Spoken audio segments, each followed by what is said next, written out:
Welcome everybody, स्वागत है आज की इस ब्रांड न्यू वीडियो के अंदर में। और आज की इस वीडियो के अंदर मैं फिर से जो है एक बार आ चुका हूँ एक डीमन स्लेयर की मांगा को कवर करने के लिए। और हाँ, जैसा कि मैंने पिछली वीडियो के अंदर में वादा किया था कि मैं तुम्हें जो है अगली वीडियो के अंदर में जो कोकोसिबो का पास्ट बताऊंगा, और इसके साथ ही मैं तुम्हें ये भी बताऊंगा कि आखिर जो है कोकोसिबो और यूरिची कैसे रिलेटेड है। और जैसे कि मैंने लास्ट वीडियो के अंदर बताया था कि कोकोसिबो और यूरिची जो है दोनों भाई हैं, तो आज जो है मैं उनका पास्ट जो है कवर करने वाला हूँ। साथ साथ में इस वीडियो के अंदर मैं जो यूरिची के पास्ट के साथ साथ में कोकोसिबो का पास्ट भी जो है कवर करूंगा। तो पूरी वीडियो को जो है एंड तक जरूर देखना। और गाइस, इस वीडियो को देख कर तुम्हें वीडियो पसंद है तो वीडियो को लाइक करके चैनल को सब्सक्राइब भी कर लेना। तो बढ़ते हैं अपनी इस वीडियो में बिना किसी बकचोदी किए। तो तुम्हें याद ही होगा कि लास्ट वीडियो के अंदर में क्या हुआ था, जब गेनिया, म्यूचिरो, सानमी और गियोमे मिलकर जो कोकोसिबो को एकदम मारने ही वाले होते हैं। तो एकदम एंड मोमेंट के अंदर में जो है जब कोकोसिबो मरने वाला तब उसे अपनी पास्ट के बारे में जो याद आने लगता है, और वहीं पे जो अपने पास्ट को भी एक्सप्लेन करने लगता है कि आखिर जो वो कैसे डीमन बना था। जब कोकोसिबो अपनी पास्ट की स्टोरी बता रहा हो तब हमें ये पता चलता है कि यूरिची जो है कोकोसिबो का छोटा भाई है। और इसके अलावा जो है कोकोसिबो का रियल नेम जब वो ह्यूमन था उसका नाम मिचिकात्सु था।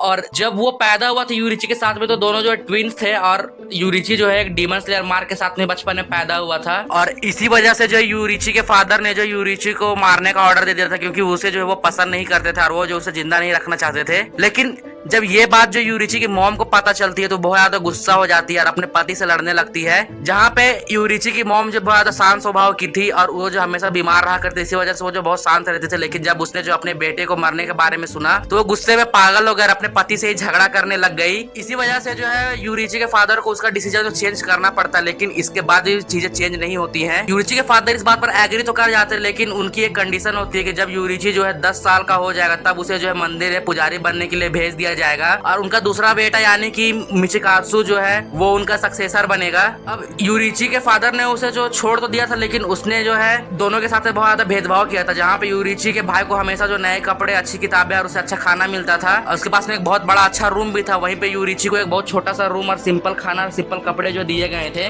दोनों भाइयों की पर्सनैलिटी भी जो बहुत ज्यादा अलग थी, क्योंकि यूरिची जो हमेशा अपनी माँ के साथ में चिपका हुआ रहता था और उसके लेफ्ट साइड में जो हमेशा पकड़े हुए रहता था। और यूरिची का भाई जो है कभी कभी उसे मिलने आया करता था जब जो है उसके पिता उसके आसपास में नहीं हुआ करते थे। क्योंकि एक बार जब यूरिची के फादर ने देख लिया था कि यूरिची का भाई जो उसे मिलने आया हुआ, तो उसने जो उसे बहुत मारा था। इसी वजह से वो जो हमेशा उसे छुप के मिलने आता था। अब देखो, ऐसा नहीं है कि यूरिची के भाई जो है यूरिची को बहुत ज्यादा पसंद करता था या फिर उससे जो केयर करता था इसी वजह से उससे मिलने आता था, बल्कि इसके पीछे का रीजन ये है कि कहीं ना कहीं उसके भाई को उसके लिए बुरा लगता था। इसी वजह से जो है वो सिर्फ उससे मिलने आता था, उससे कोई सिंपैथी नहीं थी। और इसी वजह से मिचिकात्सु ने जो यूरिची को एक फ्लूट गिफ्ट किया जो उसने खुद ने बनाया था। ऐसा इसलिए उसने किया क्योंकि वो जो है अपने चीजें जो है यूरिची को दे नहीं सकता था, क्योंकि अगर उसके फादर को ये बात पता चल जाती तो दोनों के लिए मुसीबत हो सकती थी। और जब से यूरिची पैदा हुआ था तब से जो मिचिकात्सु जो है उसे हंसते हुए कभी भी नहीं देखा था। लेकिन जब यूरिची 7 साल का होता तब तक जो बोल नहीं पाता था, इसकी वजह से लोगों को लगता था कि वो जो गूंगा है। लेकिन एक दिन जब मिचिकात्सु अपने गार्डन के अंदर में अपनी स्वॉर्ड के साथ में ट्रेनिंग कर रहा होता था, तब यूरिची उसे पेड़ के पीछे से जो देख रहा होता है, जहाँ पे यूरिची जो है मिचिकात्सु से ये पूछता है क्या उसका सपना जो दुनिया का सबसे बेस्ट समुराई बनने का है। और जितनी क्लियर तरीके से यहाँ पे यूरिची ने बात की थी पहली बार, ये सुनकर जो है मिचिकात्सु यहाँ पे सदमे में चला जाता है। इसकी वजह से उसकी तलवार भी गिर जाती है। उस दिन के बाद से जो पूरी सिचुएशन जहाँ पे चेंज हो जाती है, क्योंकि यूरिची को भी जो अपने भाई की तरह जो समुराई बनना था, और वो जो है बहुत ज्यादा एक्साइटेड हो जाता है इस चीज के लिए। लेकिन ये चीजें जो है मिचिकात्सु कहीं ना कहीं बहुत अजीब लगती, क्योंकि यूरिची के फादर ने जो डिसाइड किया था कि जब यूरिची जो 10 साल का हो जाएगा तब उसे जो टेम्पल के अंदर प्रीस्ट बनने के लिए भेज दिया जाएगा। और यहीं पे जो है मिचिकात्सु ने पहली बार यूरिची को हंसते हुए भी देखा था और उसे बहुत ज्यादा अजीब चीज लग रही थी कि समुराई जो है अपनी लाइफ को खतरे में डालते हैं किसी फाइट को लड़ने के लिए। लेकिन यूरिची जो कि सिर्फ अपने माँ को देखते हुए जो उसके जाके छिपा के जाता है, वो समुराई कैसे बन सकता है। कहीं ना कहीं जो मिचिकात्सु को जो यूरिची पसंद नहीं था, वो भी जो है उसे यहाँ पे अजीब तरीके से देखता था, वो उससे बहुत ज्यादा अनोइंग लगता था। एक दिन जब मिचिकात्सु अपनी ट्रेनिंग कर रहा था तब यूरिची वहाँ पे आता है और अपने भाई से रिक्वेस्ट करता है कि उसे भी तलवार चलाना सीखना है। और इसी वजह से जो मिचिकात्सु के फादर का जो सबऑर्डिनेट था जो कि मिचिकात्सु को ट्रेनिंग दे रहा होता है, वो जो है यूरिची को एक वुडन बैम्बू स्वॉर्ड देता है। और उस स्वॉर्ड को देने के बाद उसे जो है स्वॉर्ड फाइटिंग कुछ बेसिक टेक्निक्स बताता है। और वो जो है यूरिची को कहता है कि वो उस पर अटैक करे, और वो जो उसे सिखाया कि आखिर कैसे स्वॉर्ड से जो फाइट किया जाता है। लेकिन जैसे ही जो यूरिची के हाथ में स्वॉर्ड आती है, वो एक झटके के अंदर में जो है उस बंदे को जो है अरे एक्सपर्ट स्वॉर्ड्समैन को जो है 4 स्ट्राइक के अंदर में जो है वो बेहोश कर देता है। और जब ये चीज मिचिकात्सु देखता है, उसके मन में जो है सदमा पहुंच जाता है कि उस बंदे ने जो है लिटरली एक अटैक के अंदर में जो है उसके टीचर जो कि एक एक्सपर्ट स्वॉर्डमैन है उसे जो है यहाँ पे डाउन कर दिया। और इसके लिए जो है यूरिची ने जो है यहाँ पे कोई एफर्ट भी नहीं लगाया था। और ऐसा करने में कहीं ना कहीं जो मिचिकात्सु हमेशा से फेल रहा था, क्योंकि वो जो आज तक एक भी हिट जो अपने टीचर पर लैंड नहीं कर पाया था। और जब यूरिची ये चीज देखता हुआ बेचारा दुखी हो जाता कि इसके बाद जो है उसने कभी भी जो स्वॉर्ड चलाने के बारे में कहा नहीं, और ना ही उसने ये कहा कि उसे जो सामुराई बनना है। लेकिन जब ये चीज जो मिचिकात्सु देखता है तो उसके मन में एक डर बैठ जाता है कि कहीं ना कहीं अगर उसके टीचर ने जो ये बात उसके पिताजी को बता दी तो मिचिकात्सु की जगह में जो है यूरिची जो है उनका अगला सक्सेसर बनेगा, और मिचिकात्सु को जो है टेंपल में भेज दिया जाएगा प्रीस्ट बनने के लिए। क्योंकि कहीं ना कहीं यूरिची के पास जो बहुत एक्सेप्शनल स्किल्स थी कि उसने जो है कभी भी पहले स्वॉर्ड चलाना जो सीखा नहीं था, लेकिन उसने जब स्वॉर्ड चलाना पहली बार सीखा तब उसी में जो उसने एक ऐसे बंदे को डाउन किया, सालों से जो है ट्रेनिंग कर रहा होता और एक एक्सपर्ट स्वॉर्ड्समैन था। और इसी वजह से कहीं ना कहीं जो है यूरिची के लिए जो है मिचिकात्सु के मन में जो है जलन पैदा होने लगती है। क्योंकि अगर गलती से भी अगर यूरिची जो उनका सक्सेसर बन जाता है तो मिचिकात्सु का सपना जो कि उसका था कि उसे जो बेस्ट समुराई बनना है पूरे दुनिया का, वो जो है खत्म हो जाएगा। और यही सोचकर जो है मिचिकात्सु जो है अपने रूम में आराम कर रहा होता है। लेकिन तभी हम वहाँ पे देखते हैं कि यूरिची वहाँ पे आता है, और वो आते ही जो अपने भाई को ये बताता है कि उसकी मॉम की जो डेथ हो चुकी है। और ये चीज सुनने के बाद मिचिकात्सु शॉक हो जाता है कि यूरिची जो है घर छोड़कर जा रहा होता है, क्योंकि उसे 10 साल के अंदर में जो है। लेकिन यूरिची टाइम आने से पहले ही जो है उस जगह को छोड़कर जो वहाँ से जाने लगता है। जाने से पहले वो जो अपने भाई से आखिरी बार मिलता है, और जो फ्लूट उसने जो उसे गिफ्ट किया था वो जो उसे अपने साथ ले जाता है, क्योंकि वो चीजें जो है उसे ये एहसास दिलाती कि वो जो कहीं ना कहीं मिचिकात्सु के साथ में है। और इसके बाद फिर मिचिकात्सु को लास्ट गुड बाय बोलने के बाद यूरिची वहाँ से जो है चला जाता है टेंपल के लिए। ये बात यूरिची के फादर को पता चलती है कि यूरिची जो घर छोड़कर चला गया है, तो वो जो है उस टेंपल में अपने सबऑर्डिनेट को भेजता ताकि वो जो यूरिची को वापस ला सके। लेकिन असलियत में यूरिची जो उस टेंपल के पास कभी भी नहीं गया था, वहाँ के बाद जो यूरिची जो है कभी भी किसी को नहीं मिला। मिचिकात्सु को लगता है कि वो जो है मर चुका है, और कहीं ना कहीं जो है उसका सपना जो है सच हो गया कि वो जो है यूरिची वहाँ दूर चला जाएगा, और अब जो मिचिकात्सु अपने लाइफ को आराम से जी सकता था। और उसे जो अपनी मदर की एक डायरी मिलती है जहाँ पे उसे ये पता चलता है कि यूरिची को जो है कहीं ना कहीं अंदाजा पड़ गया था कि उसकी माँ जो है बीमार है, और उसकी वजह से उसके लेफ्ट साइड में जो दिक्कत होती थी। इसी वजह से यूरिची जो हमेशा उसके लेफ्ट साइड में जो चिपका रहता था ताकि वो जो सपोर्ट कर सके। और कहीं ना कहीं यूरिची के एक्सेप्शनल स्किल्स और इस चीज को देखकर जो मिचिकात्सु के मन में जो है यूरिची के लिए जलन और ज्यादा बढ़ जाती है। और जब यूरिची लापता हो जाता है और उसे जो किसी से भी जो है उसके बारे में पता नहीं होता, तब ना मिचिकात्सु कहीं ना कहीं जो बहुत ज्यादा खुश होता है कि अब जो उसके रास्ते खतरा जो हट चुका है, वो जो अपनी जिंदगी आराम से जी सकता है। और ऐसे ही जो 10 साल बीत जाता है, जहाँ पे मिचिकात्सु की शादी हो जाती है और उसकी अब फैमिली भी थी। एक दिन जो है वो अपनी टीम के साथ में जो है कहीं मिशन पे जा रहा होता है, और वहाँ पर रास्ते में जो एक डीमन जो है उसकी टीम को खत्म कर देता है। लास्ट में वो मिचिकात्सु को भी जो है मारने वाला था, लेकिन तभी जो है उसका छोटा भाई यूरिची वहाँ पे एंटर करता है और वो जो डीमन को एक झटके के अंदर में मार देता है। जब यूरिची जो है वहाँ पे एंटर करता है और अपनी स्वॉर्ड के जो साथ में जो है डीमन को मारता है, तो मिचिकात्सु ये देखकर हैरान रह जाता है कि 10 साल पहले जो टेक्निक उसने उसके साथ में देखी थी उससे जो कहीं ज्यादा अलग लेवल पे यूरिची पहुंच चुका है, और कितनी अच्छे तरीके से जो स्वॉर्ड चलाना सीख चुका है। और ये देखकर कहीं ना कहीं मिचिकात्सु के मन में फिर से जो यूरिची के लिए एक बार जलन की भावना जो उठ जाती है यहाँ पे। और यूरिची यहाँ पे जो है मिचिकात्सु से माफी मांगता है कि वो जो है आने में थोड़ा सा लेट हो गया, अगर वो जो जल्दी आता तो उसके सारे टीममेट्स और सबऑर्डिनेट्स जो है बच जाते। लेकिन मिचिकात्सु को इस चीज से फर्क नहीं पड़ रहा होता, वो जो यूरिची को सरपास करना चाहता था। और इसी वजह से वो जो अपनी फैमिली को जो है छोड़ देता है और एक डीमन स्लेयर बन जाता है। यूरिची जो अपनी स्वॉर्ड स्किल और ब्रीदिंग टेक्निक जो है सारे हासिराज और सारे डीमन स्लेयर्स को जो वहाँ पे सिखा रहा होता है, लेकिन किसी के पास भी इतनी ज्यादा ताकत नहीं थी कि वो जो सन ब्रीदिंग की पावर को जो हैंडल कर सके, और वो जो कहीं ना कहीं उस चीज में फेल हो रहे थे। तो इसी वजह से यूरिची जो है उन लोगों को एक न्यू स्किल सिखाता है, जो कि ब्रीदिंग टेक्निक को थोड़ा सा मॉडिफाई करने के बाद जो एक न्यू टेक्निक जो है वो उन्हें सिखाता है। और उस चीज को सारे हासिराज और सारे डीमन स्लेयर्स कहीं ना कहीं जो एक्सेप्ट कर रहे होते हैं, और इसी वजह से जो है ब्रीदिंग टेक्निक्स का जो इजाद होता है। और जो आज की जो हम ब्रीदिंग टेक्निक्स जो यहाँ पे हम देखते हैं, यानी कि फ्लेम ब्रीदिंग, वाटर, थंडर और विंड ब्रीदिंग, और बहुत सारे जितने ब्रीदिंग्स हम आज देखते हैं वो कहीं ना कहीं जो सन ब्रीदिंग से ही निकल कर आए हुए हैं, और उसी के ही जो अपग्रेडेड वर्जन है, जिसे कि सन ब्रीदिंग की मूवमेंट्स को जो कॉपी करने के लिए बनाया गया। लेकिन कोई भी जो टेक्निक इतनी ज्यादा पावरफुल नहीं कि वो जो सन ब्रीदिंग की पावर को मैच कर सके। और जब सारे हासिराज जो है न्यू ब्रीदिंग टेक्निक्स को इजाद करने लगते हैं अपने यूरिची गाइडेंस की मदद से, तब जो डीमन स्लेयर्स की पावर जो और ज्यादा बढ़ जाती है, और धीरे धीरे जो है बहुत सारे लोगों के पास जो डीमन स्लेयर मार्क भी जो अपीयर होने लगता है, जो कि यूरिची के पास में था। और इसकी वजह से जो डीमन स्लेयर्स की ताकत और ज्यादा बढ़ जाती है, और डीमन स्लेयर जो अपने गोल्डन एरा के अंदर पहुंच जाते हैं। और कहीं ना कहीं मिचिकात्सु भी जो है सन ब्रीदिंग को यूज नहीं कर पा रहा होता है, और इसी वजह से वो खुद की एक ब्रीदिंग टेक्निक बनाता है। इसे जो है मून ब्रीदिंग कहा जाता है। और कहीं ना कहीं मिचिकात्सु के सर में भी जो एक डीमन स्लेयर मार्क जो अपीयर होता है और इसकी वजह से वो जो पावरफुल तो बन जाता है लेकिन कभी भी जो यूरिची के लेवल को मैच नहीं कर पाता है और धीरे धीरे जो है डीमन स्लेयर जो है मार्क अपीयर होने की वजह से जो है मरने लगता है। कहीं ना कहीं 25 साल होते हैं जो मर जा रहे थे, तब मिचिकात्सु के मन में भी ये डर सताने लगता है कि जब 25 साल का वो होगा तब भी जो वो मारा जाएगा और उसके पास में जो इतना भी समय नहीं है कि वो जो अपनी ब्रीदिंग टेक्निक को जो है परफेक्ट करके यूरिची को हरा सके। और ये डर जो मिचिकात्सु के मन में जो कहीं ना कहीं जो है बैठ जाता है और इसी डर का फायदा जो है यहाँ पे मुजान उठा लेता है, जहाँ पे मुजान जो है एक ऐसे बंदे को डीमन बनाना चाहता था जो कि ब्रीदिंग स्टाइल को यूज कर सकता है और कहीं ना कहीं जो है मिचिकात्सु ये चाहता था कि वो जो एक लॉन्ग लाइफ जिए ताकि वो जो है अपनी शॉर्ट स्किल को जो है परफेक्ट कर सके। तो मुजान जो उसे डीमन बनने का ऑफर देता ताकि वो जो है डीमन बन के जो अपनी शॉर्ट स्किल को जो यहाँ पे परफेक्ट कर सके और अगर वो एक बार डीमन बन जाता है तो वो जो है इमोर्टल बन जाएगा। मिचिकात्सु एग्री कर जाता है और मुजान जो है उसे अपना ब्लड देता है जिससे कि वो डीमन बन जाता है। इसके बाद फिर जो है मिचिकात्सु अपना नाम चेंज कर लेता है और उसे जो है न्यू नाम मिलता है जो कि कोकोशिबो होता है। अब जो कोकोशिबो जो है बहुत सालों तक जो है अपनी मून ब्रीदिंग को जो यहाँ पे प्रैक्टिस करता है और उसे परफेक्ट कर लेता है और एक दिन जो है वो यूरिची से इनकाउंटर करता है कई सालों के बाद में और उसे अब लग रहा होता है कि अब जो है वो यूरिची से जो है सरपास कर चुका है। फिर कहीं ना कहीं जो यूरिची जो बहुत ज्यादा एजेड हो चुका था, जब यूरिची को जो वापस से वो देखता है तब जो कोकोशिबो हैरान हो जाता है कि यूरिची के पास में डीमन स्लेयर मार्क था फिर भी जो उसने जो 25 साल के बाद में जो बहुत ज्यादा समय तक जिया है और जब वो जब यूरिची से मिलता है तब यूरिची की उम्र लिटरली जो 80 साल हो चुकी थी। इससे जो कोकोशिबो यहाँ बहुत ज्यादा हैरान हो जाता है लेकिन उसे जो है यहाँ पे फर्क नहीं पड़ा क्योंकि उसे पता था कि वो जो यूरिची से कहीं ज्यादा पावरफुल है और वो जो अपनी तलवार निकालकर जो यूरिची पर अटैक करना चाहता है। लेकिन दूसरी तरफ हम देखते हैं यूरिची को जो कि अपने भाई को डीमन बना हुआ देखकर बहुत ज्यादा दुखी होता है लेकिन वो जो है फिर भी जो है कोकोशिबो पर अटैक करता है और एक अटैक के अंदर में हम देखते हैं कि वो जो कोकोशिबो गला लगभग काटने ही वाला होता है लेकिन कहीं ना कहीं जो है वो इस चीज में चूक जाता है क्योंकि वो जो अपने भाई को मारना नहीं चाहता था क्योंकि उससे बहुत ज्यादा प्यार करता था और इसी वजह से जो है वो पहला अटैक जो मिस कर देता है। लेकिन इसके बाद फिर यूरिची के पास में इतनी पावर नहीं बची थी कि वो जो दोबारा अटैक कर सके क्योंकि यूरिची जो है ओल्ड एज की वजह से मारा जाता है। और जब कोकोशिबो ये रियलाइज करता है कि इतने ज्यादा एजेड होने के बाद भी यूरिची जो है कहीं ना कहीं कोकोशिबो से बहुत ज्यादा पावरफुल है तो ये बात जो हजम नहीं हो रही थी वो ज्यादा गुस्सा हो जाता है, यूरिची की डेड बॉडी को जो टुकड़ों में काट देता है और इसी वजह से यूरिची के पास जो फ्लूट थी जो हमें तुम्हें दिखाया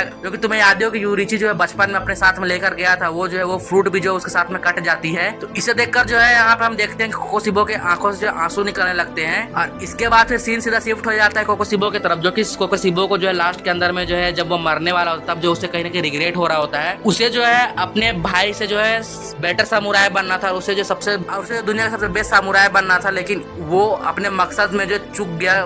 भले ही उसे जो अपने परिवार को छोड़ दिया हो और वो एक डीमन बन गया लेकिन इसके बाद भी जो यूरिची को सरपास नहीं कर पाया और वो कहीं ना कहीं अपने लास्ट मोमेंट के अंदर में रिग्रेट कर रहा होता है कि जो है उसने अपनी फैमिली के साथ में सब कुछ को छोड़ दिया था लेकिन फिर भी जो है वो लाइफ के अंदर में कुछ कर नहीं पाया। और यहीं पे हम देखते हैं कि कोकोशिबो जो है मर जाता है, उसकी बॉडी जो डिसइंटीग्रेट हो जाती है। तो गाइस यही थी जो कोकोशिबो की स्टोरी थी जो कि कोकोशिबो जो खुद से जो यहाँ पे बताता है। अब देखो हम इसके बाद में बात करने वाले यूरिची की स्टोरी की और ये स्टोरी जो हमें बताई जाती है वो जो हमें तांजीरो की इनहेरिटेड मेमोरीज के थ्रू पता चलती है जो कि तुम्हें याद ही हो कि सॉल्टस्मिथ विलेज के अंदर में जो है तांजीरो ने अपने एंसेस्टर सुमियोशी की मेमोरीज देखी थी जिसके अंदर में यूरिची जो है तांजीरो के एंसेस्टर से बात कर रहे होते हैं तो वो जो है अपनी बैक स्टोरी जो है वहाँ पे उसे बताते हैं और वही चीज हम यहाँ पे तांजीरो से थ्रू जो हम इसे देखते हैं। देखो ये चीजें जो है आगे जाकर होने वाली जो जब जो है तांजीरो और बाकी सारे लोग जो है यहाँ पे मुजान के साथ में फाइट करेंगे तब जो है हमें यहाँ पे यूरिची के पास्ट पता चलता है। लेकिन मैं जो यहाँ पे जो चीजें यहाँ पे यूरिची ने वहाँ बताई थी वो चीजें मैं यहाँ पे तुम्हें एडवांस से बता दे रहा हूँ और बाकी जो चीजें बची हुई होंगी वो चीजें मैं तुम्हें आगे जाके कवर कर दूँ जब मैं मुजान की फाइनल बैटल को कवर करूंगा और बाकी सारी चीजें मैं तुम्हें तब बताऊंगा जब जो है मैं मुजान की फाइनल बैटल को जो है कवर करूंगा। तो अब बढ़ते हैं यूरिची के पास्ट की ओर। तो देखो यूरिची का पास्ट जो है लगभग सेम ही था जहां तक कोकोशिबो ने बताया था कि जब जो यूरिची घर छोड़कर जो वहां जाता था वहां तक जो है यूरिची का पास्ट जो है बिल्कुल सेम था। लेकिन उसके बाद फिर हम देखते हैं कि यूरिची ये बताता है कि उसकी मदर जो है बहुत ज्यादा काइंड हार्टेड थी और वो जो है हमेशा भगवान से प्रेयर किया करती थी कि दुनिया के अंदर से जो डीमंस खत्म हो जाए और इसी वजह से उसकी मॉम ने जो है यूरिची को हानाफुदा इयरिंग गिफ्ट करी थी क्योंकि वो जो है गुड लक चार्म की तरह था। और जब यूरिची की मदर जो है वहां पे मर जाती है तब इसके बाद फिर यूरिची जो है घर छोड़ने का डिसाइड करता है क्योंकि उसे कहीं ना कहीं ये पता चल गया था कि उसका फादर जो है उसे अपना अगला सक्सेसर बनाने वाला है। और इसी वजह से यूरिची जो है लास्ट बार मिचिकात्सु से मिलता है और इसके बाद फिर वो जो है घर छोड़कर वहां से चला जाता है। इसके बाद फिर जो है वो रास्ते के अंदर में एक लड़की से मिलता है जिसका नाम ऊटा था। इसकी फैमिली जो है एक डिजीज की वजह से जो है मारी गई थी और वो भी कहीं ना कहीं अकेली थी। जब यूरिची उसे मिलता है तब वो उसे बात करता है और वो उसे ऑफर करता है कि वो जो उसके साथ में चल सकता है उसके घर में। तो ये सुनकर जो ऊटा बहुत इमोशनल हो जाती है और उसे अपने घर में इन्वाइट करती है जहाँ पे दोनों जो है साथ में रहने लगते हैं। और 10 सालों के बाद में जो यूरिची यूटा से शादी कर लेता है और जब यूरिची की वाइफ जो है प्रेग्नेंट होती है तब जो है यूरिची एक मिडवाइफ को ढूंढने के लिए जाता है ताकि वो जो है अपनी वाइफ की डिलीवरी करवा सके। तो जब वो जाते हैं तब वो रास्ते में उन्हें जो एक बुजुर्ग व्यक्ति की मदद करने की वजह से जो थोड़ा सा लेट हो जाता है आने में। और जैसे जो वो घर पहुंचते हैं वो ये देखते हैं कि यूरिची की वाइफ और उसके बच्चे को जो एक डीमन ने मार दिया था। और इस चीज की वजह से यूरिची टूट जाता है कि वो जो लिटरली अपनी वाइफ की बॉडी को जो है लगातार 10 दिनों तक जो है पकड़कर बैठा रहता है। और जब डीमन स्लेयर जो है एक डीमन को चेस करते हुए उसके पास में आता तब जो है यूरिची को मनाने के बाद जो है वो उसकी वाइफ का जो है यहाँ पे प्रॉपर जो है उसका फाइनल रिचुअल करते हैं। और इसके बाद फिर यूरिची जो है एक डीमन स्लेयर बन जाता है ताकि वो जो है लोगों को बचा सके डीमन से, ताकि जो उसके फैमिली के साथ में जो हुआ है वो बाकी लोगों के साथ में ना हो। और डीमन स्लेयर्स के अंदर में ज्वाइन करने के बाद में जो है यूरिची को पता चलता है मुजान के बारे में, जो कि सभी डीमंस का जो क्रिएटर था और उसी की वजह से जो डीमंस इस दुनिया में एग्जिस्ट करते हैं। एक रात जब यूरिची जो है यहाँ पे कहीं रास्ते में जा रहा होता तब जो है वो मुजान से इनकाउंटर करता है। और जब यूरिची जो है मुजान से यहाँ पे इनकाउंटर करता था उसे पता चल जाता है कि उसका जन्म ही हुआ यहाँ पे मुजान को खत्म करने के लिए और वो जो ये काम जरूर करेगा। लेकिन मुजान जो है यूरिची को बहुत हल्के में ले लेता है क्योंकि उसे लगता है कि वो भी जो है एक नॉर्मल डीमन स्लेयर है और अपने हाथों को जो है विप जैसे शेप में कन्वर्ट करके जो है वो यूरिची पे अटैक करता है। लेकिन यूरिची जो उस अटैक को डॉज कर लेता है। कहीं ना कहीं यूरिची जो है जब पीछे मुड़कर देखता है तो उसे पता चलता है कि उसके पीछे का जितना भी पूरा बैम्बू फॉरेस्ट था उसे जब मुजान ने एक अटैक के अंदर में जो डिस्ट्रॉय कर दिया है। और यहाँ पे पहली बार जो यूरिची को यहाँ पे डर फील होता है लड़ते हुए मुजान से, क्योंकि अगर गलती से भी अगर मुजान का एक भी अटैक जो है यूरिची को हिट कर जाता तो यूरिची जो तुरंत मारा जा सकता था। लेकिन कहीं ना कहीं जो है यूरिची अपने ट्रांसपेरेंट वर्ल्ड की मदद से जो मुजान के बॉडी के आर पार देख पा रहा होता है, जहाँ पे यूरिची ये देख पाता है कि मुजान के पास में जो 5 दिमाग और 7 दिल है, इसकी वजह से मुजान के जो सर काटने पर भी जो है वो मरता नहीं है। तभी जो है यूरिची अपने सन ब्रीदिंग के एक न्यू टेक्निक को इजाद करता है जिसे कि सन ब्रीदिंग की 13 फॉर्म कहा जाता है। और वो जो है मुजान को एक झटके के अंदर में जो टुकड़ों में काट देता है। अब देखो यहाँ पे ये चीज इतनी ज्यादा स्पीड में होती है कि मुजान को पता नहीं चलता आखिर वहाँ पे हुआ क्या है। और मुजान जो रिजनरेट भी नहीं कर पा रहा होता, उसे जो अपने टुकड़ों को यहाँ पे पकड़ना पड़ा ताकि उसकी बॉडी जो है अलग ना हो जाए। और यूरिची जो है यहाँ पे मुजान सवाल करता है आखिर वो जो क्यों ह्यूमंस को मारता है। और ये लाइन तुमने जो है एंटरटेनमेंट डिस्ट्रिक्ट आर्क के अंदर में भी तांजिरो के मुंह से जरूर सुनी होगी। और यही क्वेश्चन जो है सेम मुजान से करता है यूरिची। और जब मुजान इन सबको जवाब नहीं देता तो यूरिची को लगता है कि उसे मारने उसका जो है उसे छोड़ के कोई फायदा नहीं, उसे जो मारना ही पड़ेगा मुजान को। तभी वहाँ पे जो है यूरिची की नजर जाती है लेडी तमायो पे, जो कि जो है उसके साथ में थी और वो जो उसे देख रही होती है। और कहीं ना कहीं उसके दिमाग में था कि वो जो है मुजान को मारने वाला, ये देखकर जो वो शॉक्ड हो जाती है। मुजान को इतने समय के बाद में कोई ऐसा बंदा मिला जिसने उसे लगभग मार ही दिया है। और इस चीज की वजह से जो यूरिची यहाँ पे थोड़ा सा डिस्ट्रैक्ट हो जाता है और इसी चीज का फायदा उठाकर मुजान जो है अपने बॉडी को 1800 पीसेस में जो है यहाँ पे एक्सप्लोर कर लेता है। लेकिन इस चीज का भी कोई फायदा होता नहीं क्योंकि देखो यूरिची जो यहाँ पे 1500 पार्ट्स जो है मुजान के इंस्टेंट डिस्ट्रॉय कर देता है। जो उसके 300 पार्ट बचे हुए थे वो इतने ज्यादा छोटे छोटे टुकड़ों में थे कि यूरिची उसे काट नहीं पाया। और उन 300 पार्ट्स को मिलाकर भी जो मुजान के पास सिर्फ इतना ही सा पार्ट बचा था जिससे वो रिजनरेट कर सकता, जितना कि इंसान के दिमाग का होता है स्पेस, उतना ही पार्ट जो है मुजान का बचा था। इसकी वजह से मुजान स्केप कर जाता है। और जब तमाया ये चीज देखती है तब जो है वो बहुत ज्यादा गुस्सा हो जाती है कि उसे लग रहा था कि पहली बार जो है किसी बंदे ने मुजान को यहाँ पे लगभग मार ही दिया था और उसे यहाँ पे मर जाना चाहिए था। लेकिन मुजान यहाँ पे मरा नहीं है। इसी वजह से लेडी तमाया जो है चिल्लाते हुए जो है पागलों की तरह मुजान का नाम लेने लगती है कि उसे जब मर जाना चाहिए, लेकिन वो मरा नहीं। और जब यूरिची इस चीज को देखता है तो वो तमायो के पास में जाता है। तमायो ये रियलाइज करती है कि वो जब मुजान का नाम लेने के बाद भी जो है वो जिंदा बची हुई है। फिर कहीं ना कहीं जो है तुम्हें याद भी होगा कि मुजान के डीमंस पर जो एक कर्स है कि वो जो कभी भी मुजान का नाम नहीं ले सकता। अगर वो जो मुजान का नाम लेंगे तो मुजान जो उन लोगों को जो है जान से मार देगा क्योंकि उसका कर्स जो एक्टिवेट हो जाएगा। लेकिन तमायो के मुजान का नाम लेने के बाद जब वो जिंदा बच जाते तो कहीं ना कहीं वो रियलाइज कर लेते क्योंकि मुजान को जो है यूरिची